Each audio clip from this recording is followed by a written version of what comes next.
পাপ করতে করতে কি এমন অবস্থায় পৌঁছেছেন যে ভাবছেন আমাকে দিয়ে আর হবে না? নিজেকে খুব নোংরা লাগছে? শুনুন, শয়তানের আসল সফলতা আপনাকে দিয়ে পাপ করানোতে নয়।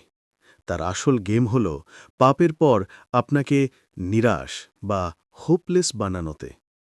কিন্তু একটা লজিক বুঝুন, আমরা কি গোসল করার আগে শরীর পরিষ্কার করি, নাকি শরীর পরিষ্কার করার জন্য গোসল করি? নামাজ হল সেই গোসলের মতো। নিজেকে পারফেক্ট করে জায়নামাজে আসার দরকার নেই, বরং আপনি পাপী বলেই আপনার নামাজ আরও বেশি দরকার। আল্লাহ ফেরেশতা চান না, তিনি সেই বান্দাকে চান যে বারবার আছাড় খায়, ধুলোবালি মাখে, তবুও ফিরে এসে বলে, রব, আমাকে মাফ করো। তাই আজ থেকে এই হ্যাকটি ফলো করুন।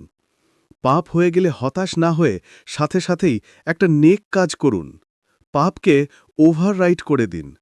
শয়তান আপনাকে হারাবে পাপ দিয়ে, আপনি তাকে হারাবেন তওবা দিয়ে। কখনো হাল ছাড়বেন না।